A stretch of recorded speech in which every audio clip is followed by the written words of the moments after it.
Well, good morning, everyone. Good morning, Terry. This is Sunday, May 21st, and the reason I'm up here is today we have our annual congregational meeting.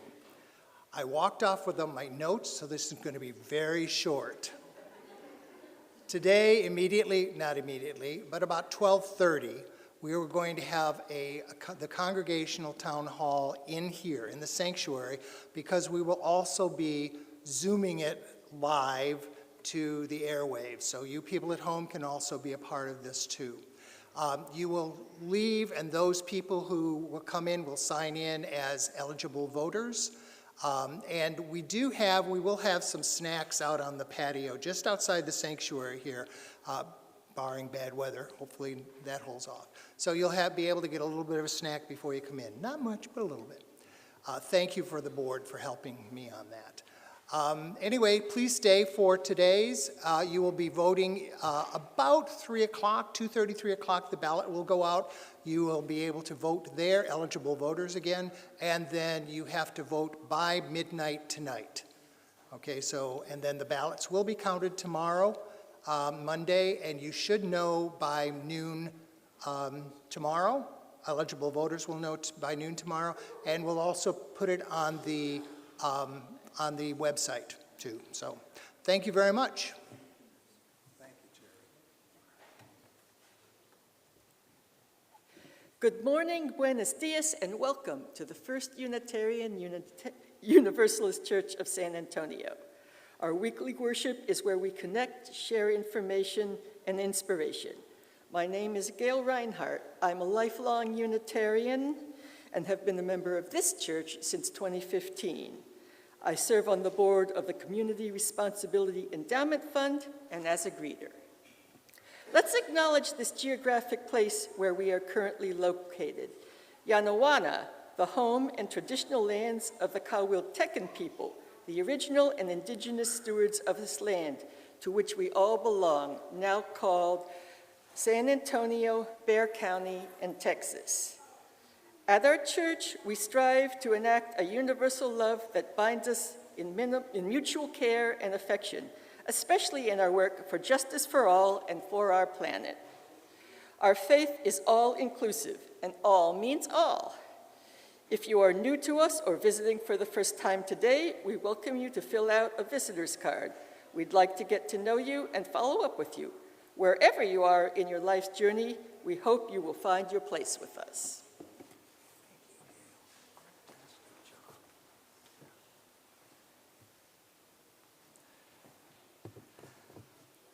I hope I can drum up the energy and enthusiasm that Gail Reinhart has. Thank you for welcoming us all so beautifully. During today's service, we will celebrate our inclusive theology and the ethical principles which grow out of it.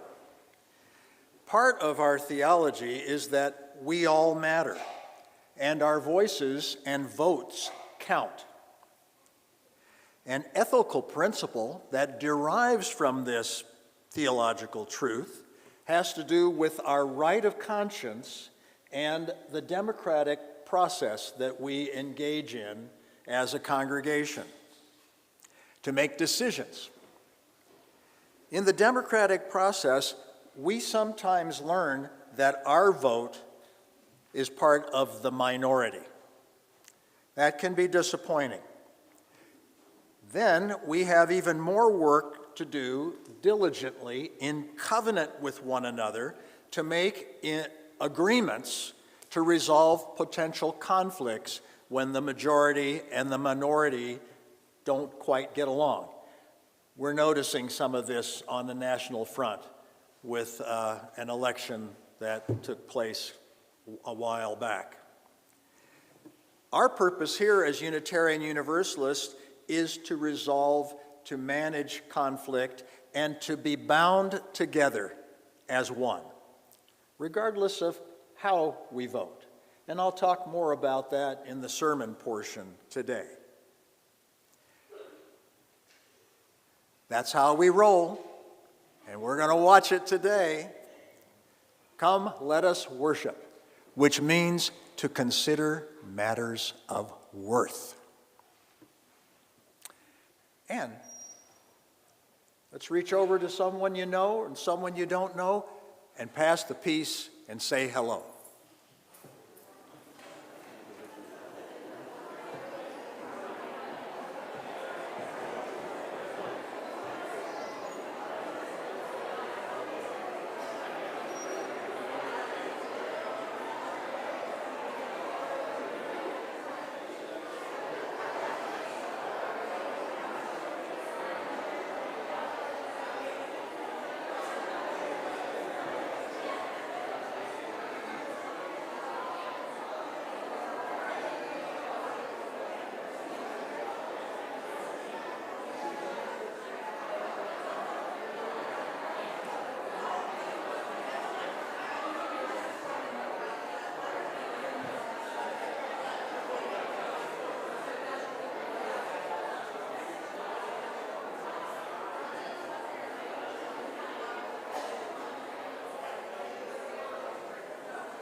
It's not often that I get to announce hymn number 1. It has a very auspicious title, "Let Nothing Evil Cross This Door." So turn to hymn number 1, and let's rise in body or spirit, and let Jaime lead us into all 4 verses of this hymn.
Thank you, and please be seated.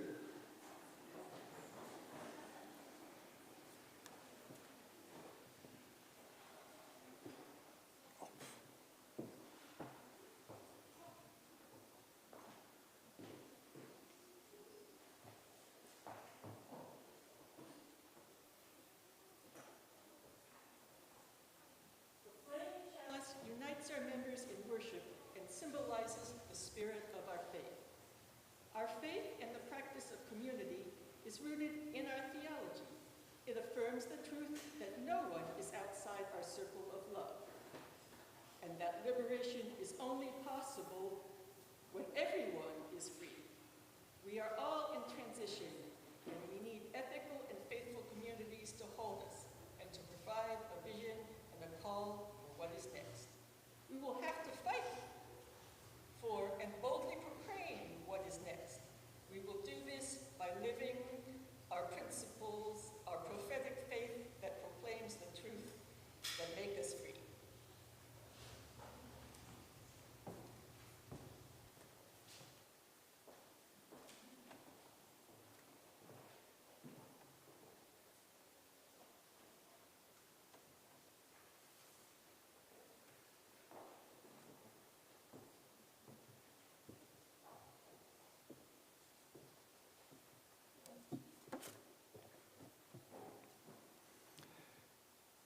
We're called as Unitarian Universalists to build the beloved community where all are welcome as blessings.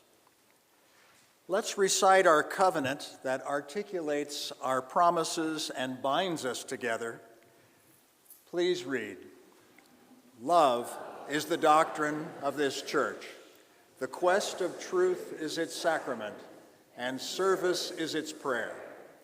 To dwell together in peace, to seek knowledge in freedom, to serve humanity in fellowship, to the end that all souls shall grow into harmony with the divine. Thus do we covenant with each other. En español, el amor es la doctrina de esta iglesia. Su sacramento es la búsqueda de la verdad. Y su oración es el servicio, convivir en paz, buscar sabiduría en libertad, dar a la humanidad nuestro servicio fraternal para que todas las almas crezcan en armonía con la divinidad. Así pactamos el uno con el otro. Very well. Thank you. Let's welcome our first UU Children's Choir.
Are we loving that or what?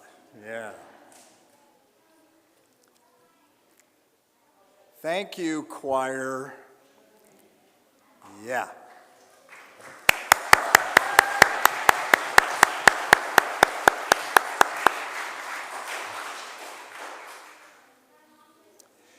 Each week, when we come together, we experience a gathering of meaning and sharing.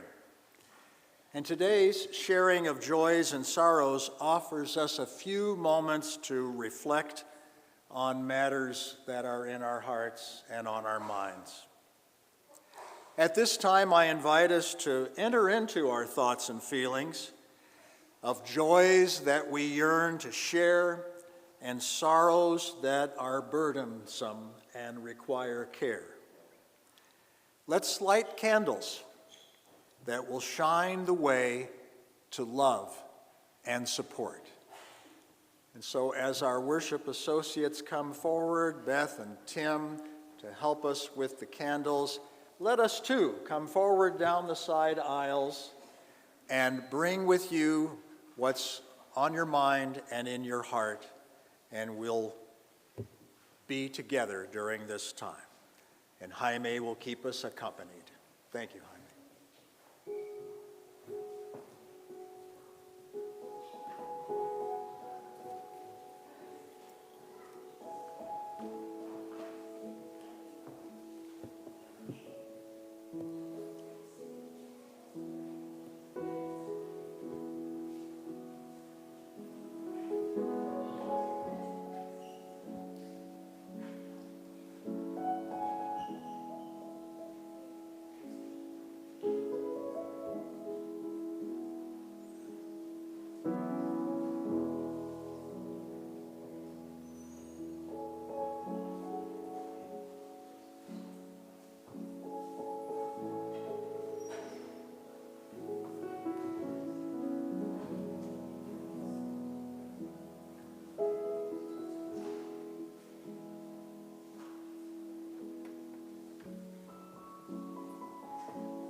From our community book of joys and sorrows, Carol Collins is thankful for those who worked this week to make our church patio safer.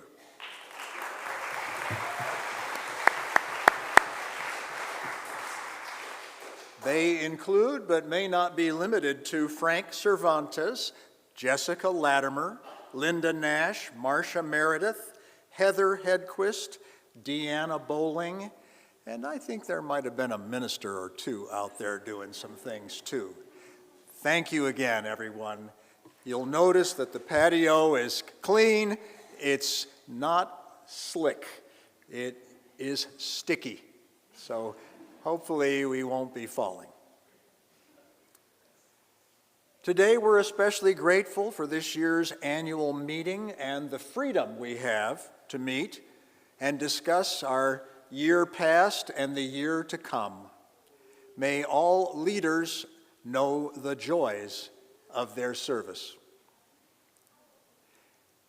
We're also seeking your care and concern for Doris Norton, who's being cared for today by her daughter Lucy, Maggie Joseph's beloved wife. And Maggie's here with us representing them. Please keep Doris and Lucy and Maggie in your hearts and minds while Doris goes through what she is doing right now health-wise. And speaking of that, our beloved Danielle Bess fell in a restaurant parking lot a week ago. That can happen when it's raining so hard and there's a lot of trouble out there. She has a very abraded knee and lots of bruising and soreness. Let's please keep her in our hearts and minds as we all think of one another throughout the week. I invite us to all take a deep cleansing breath and exhale, and do that again. Keep breathing in and breathing out. I always anchor my prayer in my breath because I have to breathe, and I might as well pray while I'm doing it. And may we allow with each breath the spirit of life and love to fill us so that there's no place in us where love may not go. There's no place where our lives do not have meaning. And may we know this as surely as we breathe. That's good. Crying is a great form of breathing. It's impossible not to breathe when you cry, so keep breathing, sweetheart. Breathing in, breathing out. Blessed be. Amen. Thank you. Today's story wisdom is entitled Apples to Apples. And here's Bridget to tell us. Thank you, Bridget. I'd like to invite all of the children and anyone else who would like to come up closer to hear the story. Feel free to come up and join me. So today's story is about an apple orchard. How many people have ever been to an orchard where there are lots and lots of trees, lots of fruit trees? Yeah, that's good. So this apple orchard happened to have just one pear tree. One pear tree, kind of in the middle. We don't really know how it got there, but the growers were just kind of like, well, pears, apples, they're mostly the same. It's all good. We have one pear tree in our apple orchard. Now, these growers believed in democracy. They let their apple trees and the pear tree vote on things that happened in the orchard. I know it's a little strange, but we're a little strange too. So when it came time for the annual celebration, the trees all got to vote what they were going to celebrate. And the pear tree said, well, maybe we could celebrate the goddesses Hera and Aphrodite because pears are used in celebration of those goddesses. And the apple tree said, well, maybe we should celebrate Johnny Appleseed because Johnny Appleseed did a lot to spread apples all over the country. So when they voted, almost everybody voted for Johnny Appleseed, right? So the celebration was for Johnny Appleseed, and the pears were like, okay, no worries. It's just one thing. No big deal.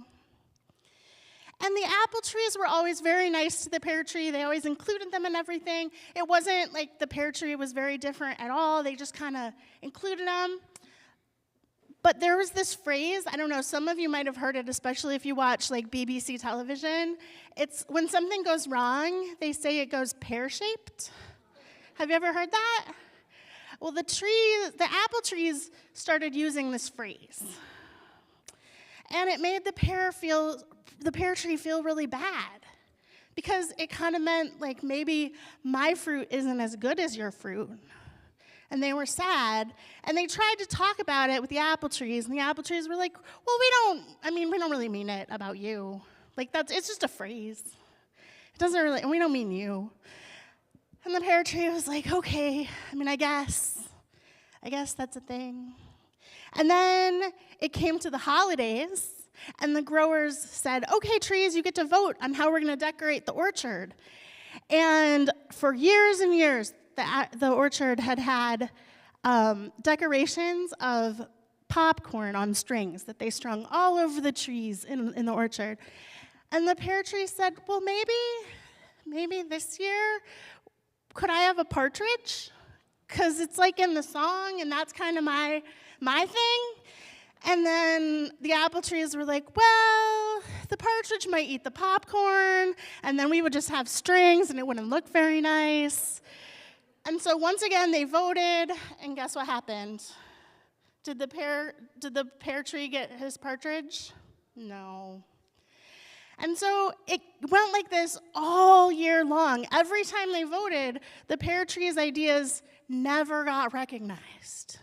And every time the apples said something that was hurtful to the pear tree, they were just like, well, it's not that big a deal, but it was a big deal to the pear tree.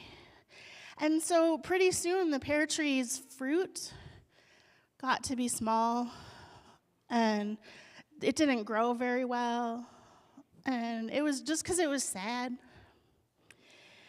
And then it came to harvest time, and the grower said, hey, how would you like your fruit used and sold this year?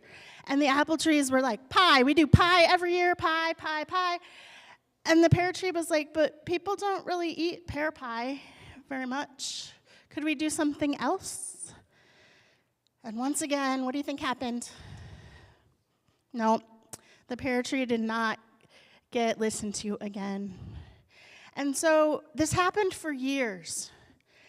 And finally, there were some apple trees that started to pay more attention to the pear tree. And they started speaking up for the pear tree. And when it came to be Christmas time again, the pear tree was like, I'd still really like a partridge. And some of the apple trees were like, yeah, let's do something new. Let's include our pear tree friend and get their ideas in. Even though we vote every year, it's not necessarily fair if our friend never gets what they want and never gets their gifts recognized, right? So this year, the apple trees decided that they were going to get decorated with lights so they wouldn't have to worry about the birds eating the popcorn. And they had a partridge brought in, and people came to tour the orchard, and they saw all the beautiful lights, and the major event was to see an actual partridge in the pear tree. And people paid the growers all this money to come and see. And the pear tree felt so special and honored that his friends had recognized his specialness and honored his traditions, that he grew some of the best pears ever in the history of pears. And it's always hard.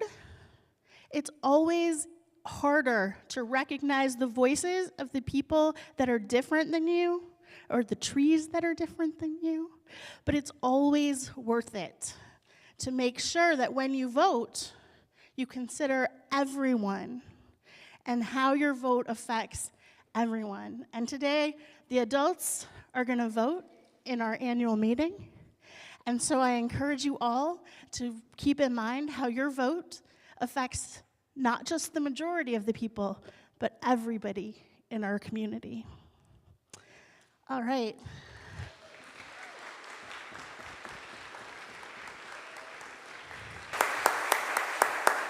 So, children, if you would like to stay here with your parents, you may do so, or you can come out to the playgrounds.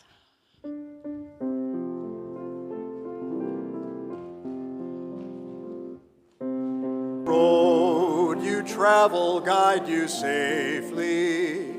May a friend be always at your side.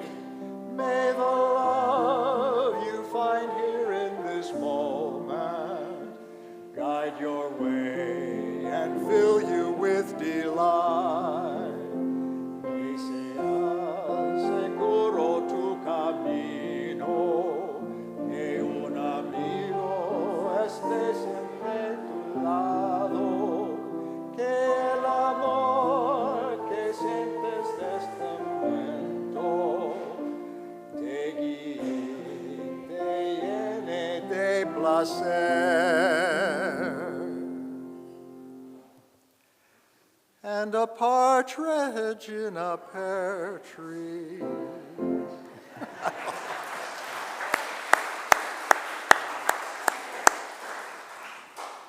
What a great way to describe the democratic process and the inclusion that is our theology, that all people have worth and dignity, and that's what we want to honor in what we do. It's time for our invitation to generosity and an opportunity to hear Richard Switzer sing again, accompanied by Jaime. This month's Share the Plate recipient is the first UU's Trust Fund for Endowments, which was established in 1972 to provide financial stability and funding for special church needs, maintenance, and improvements. How many knew that? Well, that's pretty good. There's an awful lot of hands not raised. The investments in the Trust Fund for Endowments can't be expended without approval of the church membership. But disbursement of interest and dividends earned during the previous year may be approved by the Trust Fund Board for special projects. Now, gifts can be donated in the form of cash, real property, memorials, securities, gifts in trust, gifts of life insurance, and property of any kind. So today's offering will be shared with the Trust Fund. And for those of you viewing online, we're grateful that you're here, and we invite you to make a contribution to TFE on our website or the link on the chat stream. And those of us here in the sanctuary, as the ushers pass the baskets, you may contribute. If you want to donate something to have your name on it, there are some envelopes in the back pockets of the pew in front of you that you can write TFE on your offering or your check or the envelope that you deposit cash in. Would the ushers please come forward?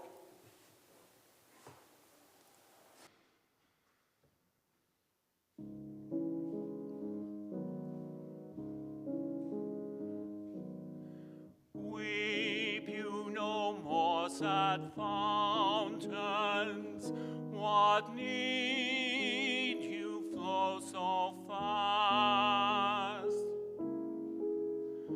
Look how the snowy mountains heaven's sun doth gently waste. But my son's heavenly eyes not your weeping, that now lies sleeping. Softly now, softly lies sleeping, sleeping.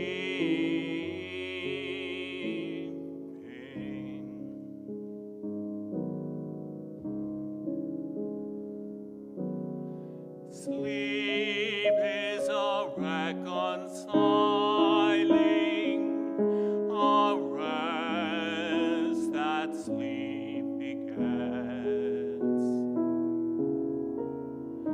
Doth not the sunrise smiling when fair at even he sets?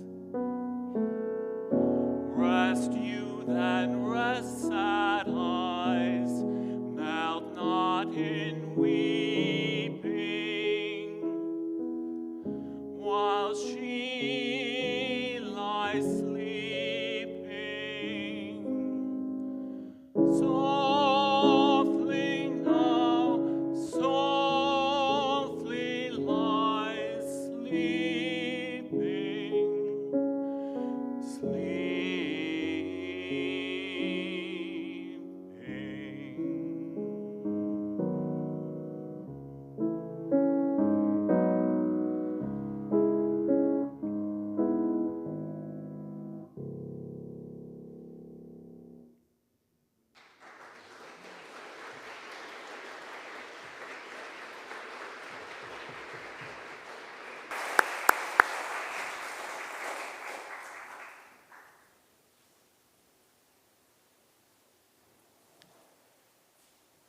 We bless these gifts, and we bless the givers.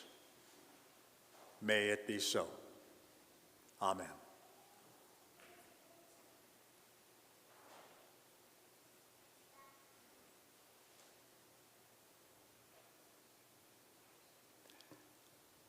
Lots of talk about best practices nowadays.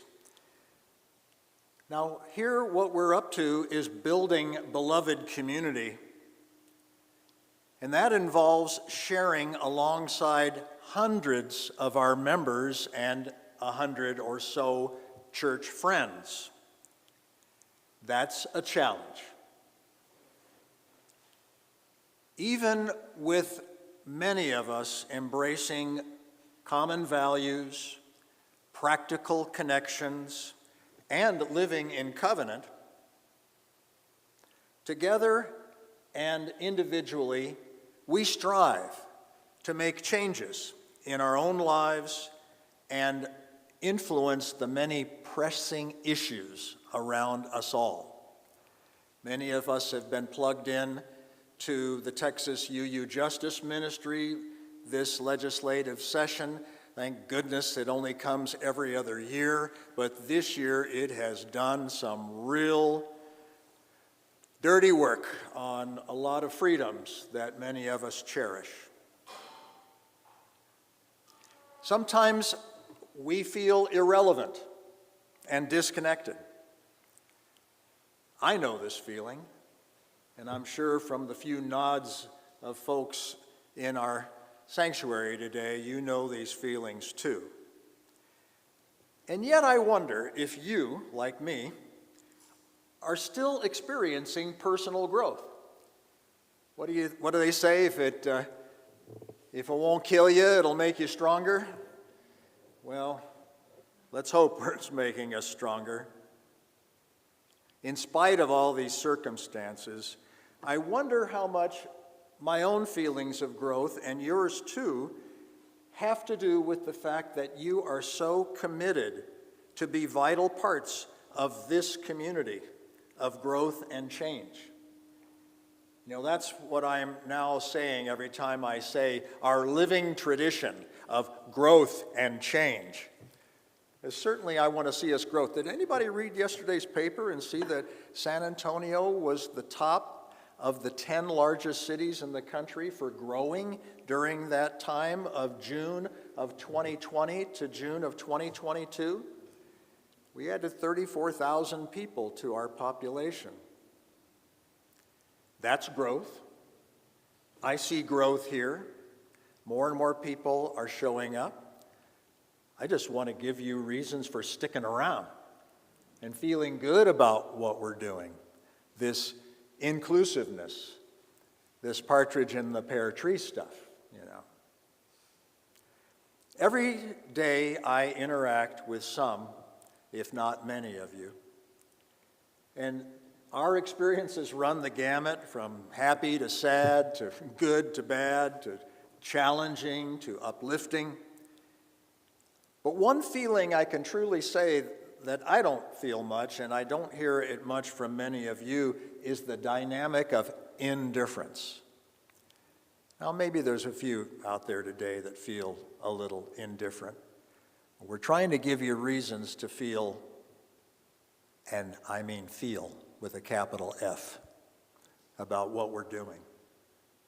When you tell me you're hurting, or unhealthy, or lacking some basic need, I do my best to respond, and sometimes when I'm not sure how to, I surround myself with staff and board and members and friends like you, many helpers who can advise me of what to do and how to do it. Every week around here, someone needs help of some kind. And while it's not always readily available what to do, it's easy to understand and to listen. And for sure, it's often some kind of action that's wanted and needed. And that makes a difference. So that's what we're trying to do around here in this community. And one of the primary functions of a minister is pastoral care. And this need can range from a single visit in person or on the phone or on Zoom to a series of visits in which counseling, questioning, listening, caregiving, and even referrals are involved. And a deeper relationship is built. And with a congregation of our size, there are many opportunities for pastoral care, and I am helped greatly by Reverend Nell. You know, our congregation has been around for 77, 78 years, and we've always only had one minister at a time. And look what happened when we brought her in about a year ago. We're experiencing some growth. We're experiencing some change. We're experiencing the fact that two UU ministers can have a very similar education and be so different, you know. It's wonderful to see the differences and to honor them and to experience that kind of diversity. Kathy McFarland, our congregational administrator, is very important to our pastoral care process. She's the voice on the other end of the line when people call in. Did you know Kathy is a registered nurse and worked at one of our nation's most prolific and profound rehab centers? She was a chemical dependency counselor. So when she hears people call in, she often knows right where they need to go. And that's helpful to me because she's got a list of referrals and places that can help folks with financial needs, emotional needs, needs for recovery. Bridget Laughlin, our DLRE. Did you know that she went through a whole process of getting a Master of Divinity degree before she came to us as our religious educator?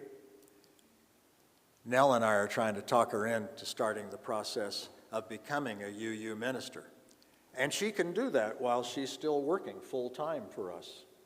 It's not that burdensome of a project, although it took me about 6 or 7 years to transfer over my Jesuit education to be a UU minister here, but I needed all that time. Bridget has worked in religious education and family care, and that shows by what she's doing around here with us. Reverend Nell brings a whole lifetime of skills and insights and organizational development work to contribute to the life of our congregation. Additionally, there are many of you out there who have backgrounds in therapy and counseling and caring social workers and clinical social workers who've done all kinds of things that can support our staff and volunteers.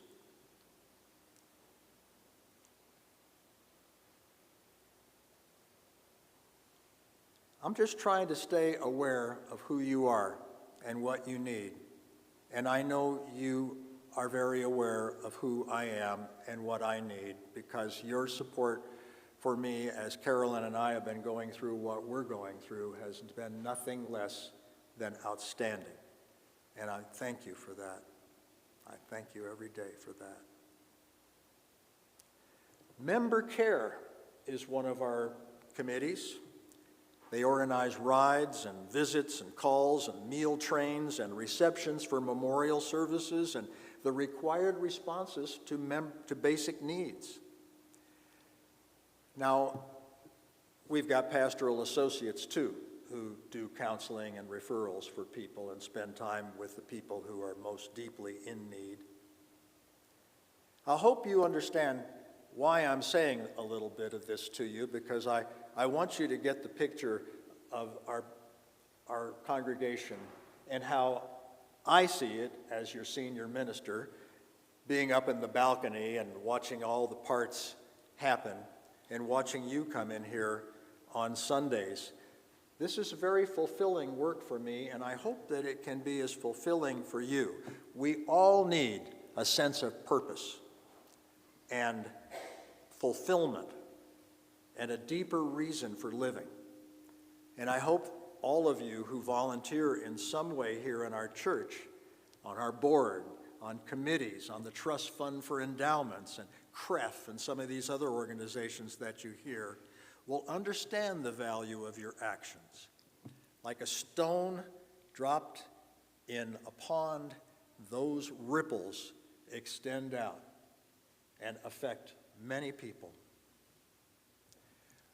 We're motivated to action and compassion by our principles, which are based on real practices and not mere beliefs that we mouth. And the first of our ethical principles is our affirmation and promotion of the inherent worth and dignity of every person.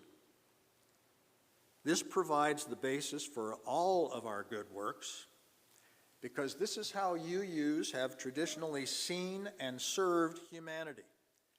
We do this because we see the spark of the divine in every person. And on this day of our annual congregational meeting, I'm lifting up our fifth principle. It states that we covenant to affirm and promote the right of conscience and the use of the democratic process within our congregations and society at large. As UUs, we trust our individual conscience above all other authorities in determining religious truth. Some may call our conscience the voice of reason, others the voice of God or goddess, or a few of us describe conscience as a still small voice that can be awful hard to hear when we fill ourselves with noise and distractions. Yet with persistent practice, we can learn to listen more deeply and perhaps discern a message or direction within that still small voice. That's the conscience part. The other part of our fifth principle involves the use of the democratic process, which, in theory, makes it possible for all voices to be heard. Democracy ideally treats all individuals as equals. We're equal when every vote counts the same. And every vote counts whether it affirms the status quo or appeals to change. When everyone has a say, and the system of voting is clear enough regarding how the majority rules, people who vote tend to be more accepting of the results, even when their vote is in the minority. Now, that practice of accepting and affirming the democratic electoral process is running into some rough going, as we all know. But here's how the democratic process operates within our UU congregation. We elect a board. They are the representative body of all of us who have voting membership. They're entrusted to make policy and articulate the vision of the church, and sometimes make choices for the whole when a small governing group can make a decision more quickly and efficiently. When the greater decision of everybody would be too complicated and time-consuming. Our board is an important part of our church. We make sure, and the board makes sure, there's communication in all matters of importance, and so they produce an annual congregational meeting during which we elect officers and primary leaders and vote on an annual operating budget, which is developed with great diligence by our treasurer, with the finance committee, and worked on further by the treasurer and the board. It's involved town halls recently, as many of you know, because the board, especially the treasurer, wanted your inputs on what we needed to do about staffing and some budget issues that we were having because of our pledge drive. We had a supplemental pledge drive that has raised almost $50,000. How about that? Congratulations for pulling that together in a couple of weeks. There are other vital actions that require votes of the entire congregation, like calling a minister, ordaining someone into the ministry, declaring our purpose and vision and mission, and this year there's deciding if we are for the 8th principle. So stick around, have a snack after the service. It's going to be done pretty quickly. And then we'll be back in here at 12:30 and online too. This is the part of our congregation when we get together ahead of the vote and to be in conversation with each other, and I know many of you have. We need to speak our truth, reflect with others as they speak theirs, and then vote our conscience. And this requires participation. With every right, every freedom comes responsibility, so let's not abdicate our responsibility. We've worked to ensure that all means all, that all voices are heard and no one's left out of the process, so that we can affirm the inherent worth and dignity of all of us by exercising the best practices of the 5th principle today, the right of conscience, and showing up to vote. In summary, this is a place of continuously transforming experiences and of shared community and conversations. We're all becoming more aware of our joys and our needs and our cares because we communicate them. And this makes for a rich community where we all get to understand the importance of our parts in ownership for our experience and for this very community. I'm honored to have a part, as small as it is, in making a difference for us and for our wider community. And I encourage each of you to examine and understand particularly why belonging to this special place, this community of covenant, and living according to its promises and commitments is important to you. That we may grow in competence and care to become change agents for ourselves, our families, friends, and all our relations in this vast interdependent web of life. We are much more than the sum total of our parts. We belong together, and together we're stronger, more loving, infinitely more transforming, especially when we exercise our belonging by taking ownership and responsibility for our community.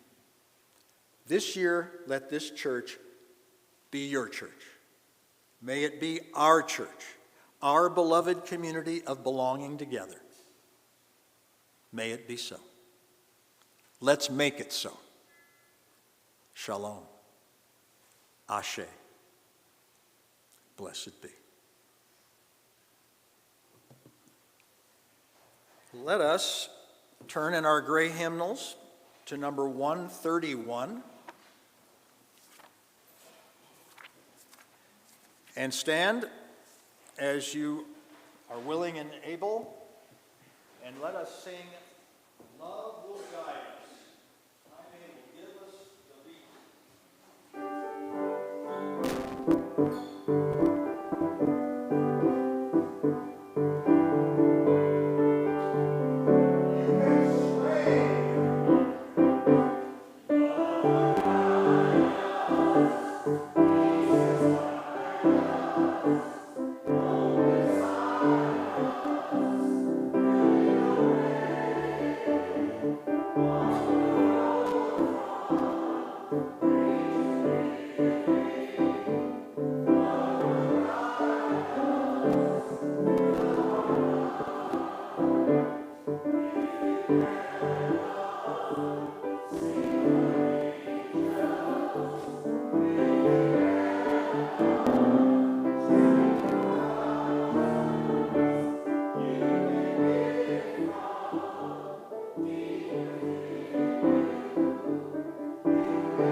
Standing, we were made for this moment. We are the people we've been waiting for. May we truly be the people we're called to be. May this be so. See you out there for a snack and then our annual meeting. Thank you, Jaime. Please play us out.